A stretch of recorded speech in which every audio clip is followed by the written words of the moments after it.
Eu já contei essa história em outros programinhas, mas eu acho que é legal de retomar por conta do objetivo desse vídeo.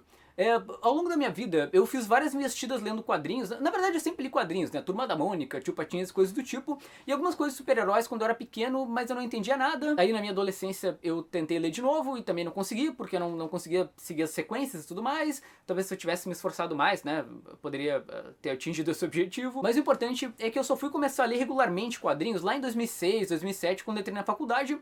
E um amigo meu me emprestou coisas como A Queda de Murdoch, Arma X, O Cavaleiro das Trevas. Aí eu tive acesso aos scans, então eu li muita coisa. Não quero falar, né, porque, enfim, direitos autorais, né, é bom não comentar. Mas algo assim que sempre me chamou a atenção é o quanto eu fui evoluindo, sabe? Porque quando eu comecei a ler quadrinhos, eu fui atrás de listas de melhores quadrinhos da década, sei lá, melhores quadrinhos de não sei o que. Aí aparecia coisas lá como Reino do Amanhã, Marvels, Batman Asilo Arkham. E aí quando eu fui pegar pra ler essas coisas, eu olhava assim, não, mas olha esses desenhos, nada a ver, por que tem que ser tão realista? Olha esse Batman todo sujo.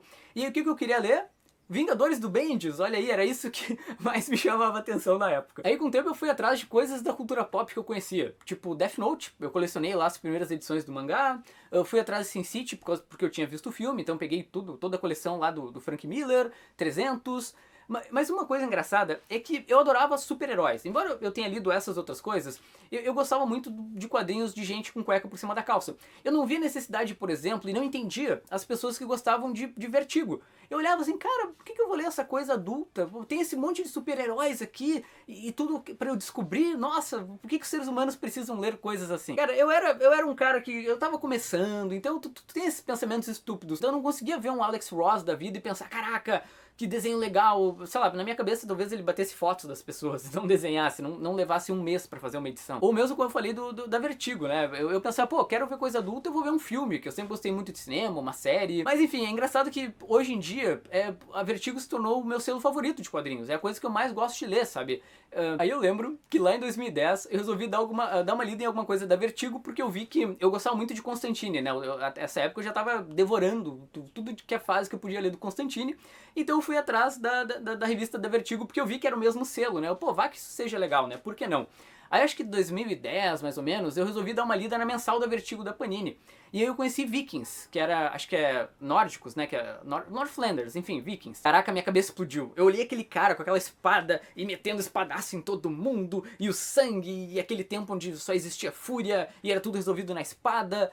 Aí eu me apaixonei e resolvi comprar tudo que tinha antes, né? Eu batalhei para ir atrás da primeira edição da revista e aí consegui colecionar tudo, né? Enfim, né? E aí, hoje em dia, a Vertigo é o meu selo de quadrinhos favorito, assim, talvez não a Vertigo atual, sabe? Mas por toda a história dela, realmente, é a coisa que eu mais gosto de ler. Uma outra mudança de paradigma para mim foi com relação às histórias mais antigas, né? Sei lá, histórias dos anos 60, 70, histórias lá do Stan Lee, sabe? Mas eu acho que isso, na verdade, muda na cabeça do leitor quando ele começa a conhecer mais sobre quadrinhos, sabe? Ir atrás de uma bibliografia, entender quem foi Jack Kirby, quem foi Stan Lee, quem foi Steve Ditko. Aí tu acaba olhando para essas histórias e vendo como elas são importantes, sabe? Elas não são...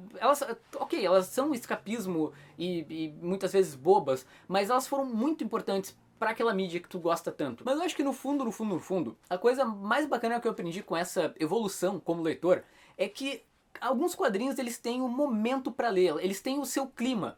No sentido de que, cara, tá, tem um momento talvez até de maturidade pra tu ler as coisas, mas também tem a ver com o teu clima do momento. Quando eu li The Boys pela primeira... Quando eu li, na verdade, qualquer coisa do Garth Ennis pela primeira vez, eu achava esse cara um idiota, sabe? Putz, esse cara tá botando essas bobagens de escola, de adolescente nos quadrinhos. Não. The Boys era um exemplo. Ou mesmo o Transmetropolitan, do Warren Ellis. Quando eu li a primeira vez, o cara, que coisa estúpida, sabe? Aí conforme tu vai vendo que tu tem que estar num clima pra ler uma coisa mais idiota, assim, mais... Porque, putz, de qualquer forma é entretenimento. Claro, eu sei que The Boys tem toda a questão de ser uma crítica aos super-heróis, etc., ao mundo dos quadrinhos, mas quando tu é um leitor em começo de carreira, tu não percebe isso. Tu só percebe que, ok, estou lendo asneiras, vou ler outra coisa. Enfim, então, cada quadrinho, às vezes não dá pra tu dizer que tu desgosta de alguma coisa, porque talvez tu não tivesse também no clima pra ler. Tá, não que eu também não acho que não existe história ruim. Existe história ruim, sabe? Mas mas eu acho que também tem algumas que tem que apreciar em momentos específicos. Enfim, é isso, essa é a reflexão desse vídeo. Hoje em dia eu leio de tudo, europeu, nacional, independente, tudo que tu pode imaginar, Image, Vertigo. Agora comenta aí, cara, o que tu notou de evolução o que tu mudou como leitor ao longo dos anos? Eu tô bem curioso, tá? Acho que é a primeira vez que eu falo sobre isso no canal, tá bom?